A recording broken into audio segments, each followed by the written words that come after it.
Chers amis, j'espère que vous allez bien. Il est 15 heures et donc voici le temps de notre petit mot des dons de 15 heures. Alors aujourd'hui, je voudrais un peu vous parler de ce confinement, parce que ça fait un peu plus de 15 jours maintenant que nous sommes confinés, et certains peut-être parmi vous vous dites « Ah ben vraiment, on n'en peut plus, ce confinement, j'ai envie de sortir, je veux partir, je veux sortir de chez moi, je veux être libre de sortir de chez moi, etc. » Et ce serait sans doute normal que vous disiez ça. Je pense en tout cas, moi, je me dis souvent un peu la même chose en ce moment. Et pourtant, ce confinement, vous le savez, n'est pas fini, n'est sans doute pas tout près de finir. Et donc, je voudrais peut-être qu'on essaye aujourd'hui de réfléchir à comment passer d'un confinement qui est subi. Là, nous subissons le confinement, et c'est un état, c'est pas un bien ou un mal, c'est un fait. À cause de cette pandémie, nous devons vivre dans ce confinement, mais passer d'un confinement qui est subi pour nous à un confinement qui est choisi de l'intérieur. Nous pouvons choisir de bien vivre ce confinement. Et c'est le souhait que j'ai envie de nous souhaiter à chacun d'entre nous, et c'est ce dont j'ai envie qu'on réfléchisse en même temps, qu'on réfléchisse aujourd'hui. Et donc pour cela, eh bien, il me semble que nous pouvons aller puiser dans la tradition spirituelle, et notamment la tradition monastique. Vous savez que dans l'histoire du monachisme, en fait c'est très simple, l'histoire du monachisme, c'est les premiers chrétiens. Pour être radicaux, c'était radical. Pour être radical dans les premiers siècles de l'Église, c'était pas très compliqué. En fait, un chrétien radical, il allait donner sa vie pour le Seigneur en mourant martyr, puisque l'Église était persécutée. Mais petit à petit, l'Église est devenue, s'est officialisée.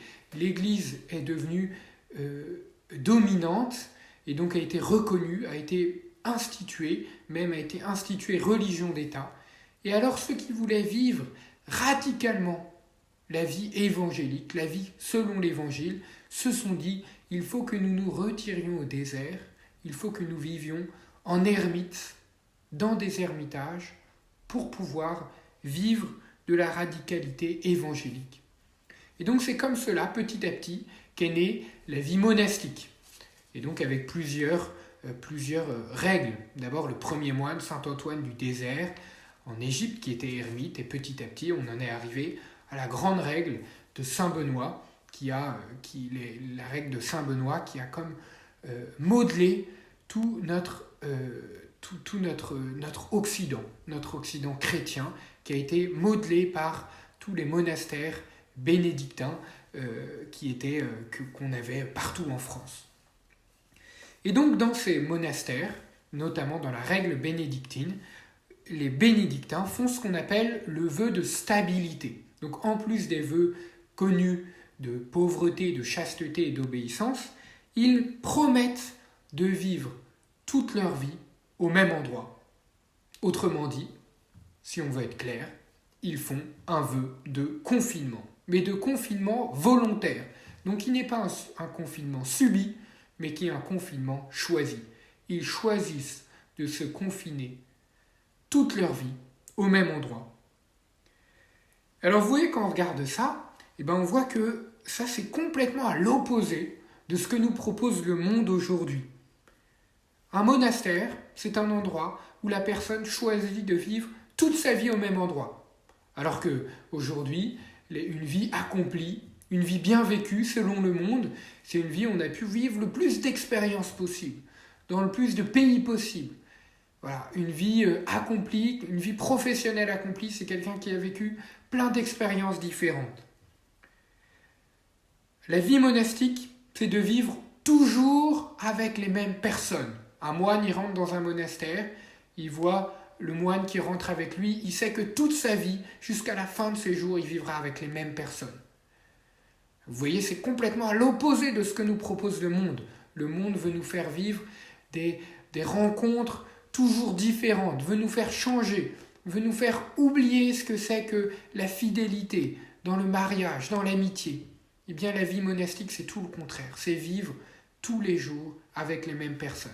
Et vous qui vivez confinés, certains d'entre vous en famille, et ben vous voyez comme c'est difficile de choisir de vivre tous les jours avec les mêmes personnes, sans bouger. La vie monastique, c'est de trouver les joies, de trouver sa joie dans des joies toutes simples. La vie monastique, c'est pas d'essayer de trouver sa joie dans ce qui est superficiel. C'est ce qui est de trouver sa joie dans les joies toutes simples. Dans les joies toutes simples du travail manuel, dans les joies toutes simples du travail de la ferme, dans les joies toutes simples de la vie fraternelle. Tout ça, c'est la vie monastique. Et donc, vous voyez, elle est complètement à l'opposé de notre monde. Mais pourtant, il me semble qu'elle a beaucoup à nous apporter. Et en particulier, dans ce que nous vivons en ce moment, notre confinement. Et donc, je voudrais particulièrement vous donner peut-être 3 conseils qui nous viennent de la vie monastique, 3 conseils pour bien vivre notre confinement. Alors, c'est un plagiat complètement, je vous le dis tout de suite. Je tire ces 3 conseils d'une belle vidéo que vous pourrez regarder après, qui a été faite par les sœurs de Boulor, donc des sœurs justement moniales, professionnelles du confinement comme elles se présentent. Et donc, elles nous donnent 3 conseils. Le premier conseil, c'est de bien habiter le lieu de son confinement. Vous êtes condamnés, nous sommes condamnés à vivre, nous ne savons pas exactement combien de temps, mais dans notre lieu de vie. Eh bien, ça doit être l'occasion, pour bien le vivre, de l'habiter. C'est-à-dire tout simplement déjà qu'il soit propre, ce lieu. Et bien simplement, un beau confinement, un secret d'un beau confinement, c'est déjà de bien faire le ménage de chez nous. Ça paraît tout bête, mais il me semble que c'est très important. De pouvoir bien le décorer, de pouvoir nous sentir bien. C'est très important d'avoir un lieu où nous sommes bien pour lire un bon bouquin, un beau canapé, un lieu où il nous est agréable de faire la cuisine, une belle cuisine, un lieu où il nous est agréable de prier, un bel oratoire. Voilà, tout ça, c'est très important. Vous voyez, moi j'ai fait ma retraite il n'y a pas longtemps chez les sœurs de Bethléem qui vivent comme des chartreux. Ils veulent vivre sous la règle des chartreux. Et les chartreux, eh bien, ce sont des hommes qui ont choisi de vivre toute leur vie dans la même maison, tout seuls en solitude, et dans des maisons où tout est bien distinct. Donc une maison de chartreux, eh ben, c'est une petite maison où il y a une pièce oratoire, la pièce de la prière, une pièce pour manger, une pièce pour travailler, une pièce pour dormir, une pièce pour se laver. Et chaque lieu est fait pour son activité propre. Et donc je vous invite à essayer dans votre maison, là où vous habitez, à habiter les lieux où vous êtes et à se faire des lieux bien distincts.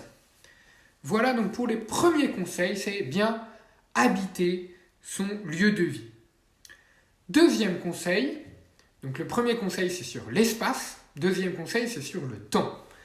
Bien se fixer des horaires et les tenir. Très important dans la vie monastique. La vie monastique elle est réglée. Alors on pourrait se dire, par exemple ceux qui vivent en ermite, en fait c'est bien, ils ont toute leur vie, ils font un peu ce qu'ils veulent de leur journée. Donc ils ne mettent pas de réveil, ils se lèvent tard, l'après-midi ils font une grosse sieste. Voilà. Non, ça pourrait tenir 2 jours, mais ils ne vivraient pas toute leur vie comme ça. Bien au contraire, des moines, ils ont une vie très réglée, une vie avec des horaires. Et ça c'est ce que je vous invite aussi à vivre, à vous faire des horaires de confinement. Donc il y a des horaires pour ceux qui ont des enfants, tout simplement, vous avez des horaires pour l'école. Vous leur faites l'école de telle heure à telle heure. Après, il y a des horaires pour la détente, de telle heure à telle heure. Après, il y a des horaires pour préparer les repas et prendre le temps de faire des bons repas, de telle heure à telle heure. Il y a les horaires pour manger, les horaires pour la prière. Très important d'avoir des lieux fixes de prière et de s'y tenir. Voilà, etc. Et donc, ce que je vous invite, peut-être pour vous aider, c'est simplement de vous faire une petite règle de vie du confinement. Ma règle du confinement. Vous voyez, comme les moines ont leur grande règle de vie, nous, on peut se faire une règle de vie de notre confinement. Donc, voilà, en répartissant dans notre vie les espaces et le temps et les horaires. Donc les horaires pour le travail manuel, les horaires pour le travail intellectuel, les horaires pour la prière, les horaires pour les repas, etc. Vous m'avez compris. Donc c'était le deuxième conseil, le conseil de se fixer des horaires. Le troisième conseil, c'est le conseil, sans doute le plus important, et ce qui peut être la plus grande grâce de notre temps de confinement, c'est de bien vivre notre temps de confinement pour développer en nous la vie intérieure. Si les moines choisissent de vivre tous les jours de leur vie au même endroit, c'est pas que parce que ça leur fait plaisir, mais c'est parce qu'ils savent, ils font l'expérience que c'est comme cela qu'ils peuvent rencontrer Dieu. Eh bien nous, dans notre confinement, nous pouvons d'une manière spéciale rencontrer Dieu qui habite à l'intérieur de nous-mêmes. Et donc pour cela, je vous invite à préserver jalousement des temps de solitude, des temps où vous pouvez développer votre vie intérieure. Mais alors certains vont me dire, déjà je vis tout seul, tout mon confinement. Alors des temps de solitude, c'est bien gentil, mais en fait, tout mon confinement, c'est une solitude. Mais non, un temps de solitude, il est prévu pour ça, et nous devons le chérir. Un temps de solitude, c'est un temps sans bruit extérieur. Donc déjà, un temps où on ne met pas de musique, même si on aime beaucoup la musique. Moi, j'aime beaucoup la musique classique notamment. Mais il faut nous préserver des temps sans bruit extérieur pour pouvoir écouter à l'intérieur de nous-mêmes. Deuxième chose très importante, se préserver des temps et des lieux sans écran. Parce que l'écran, il nous empêche d'aller à l'intérieur de nous-mêmes. Et donc préservez-vous des lieux peut-être, donc un coin prière par exemple. Dans mon coin prière, il n'y a pas mon écran. Sauf que je suis la messe sur l'écran, donc c'est un peu compliqué. Mais en tout cas, des lieux quand même très importants dans votre chambre par exemple, où il n'y a pas d'écran. Des temps dans la journée où il n'y a pas d'écran. Vous voyez, nous, par exemple le lundi, on s'est dit que c'était une journée sans réseaux sociaux, une journée le plus possible sans écran pour nous. Et je crois que c'est très important pour chacun d'entre nous d'essayer de vivre des journées sans écran. Pour cela, pour préserver en nous, pour aller à la rencontre de la vie intérieure, de la vie qui habite en nous, et c'est-à-dire de Dieu qui habite en nous. Et ce sera la plus grande joie que nous pouvons vivre dans notre confinement. Donc, simplement pour conclure, je vous rappelle les 3 petits conseils tout simples qui nous viennent des sœurs, des moniales de Boulor. Le premier, habiter son lieu de confinement. Le deuxième, se faire des horaires. Le troisième, développer en nous la vie intérieure. Et donc, choisissons, chers amis, c'est le plus grand souhait que je vous souhaite, choisissons de vivre notre confinement, qu'il ne soit pas un confinement subi, mais qu'il soit un confinement choisi.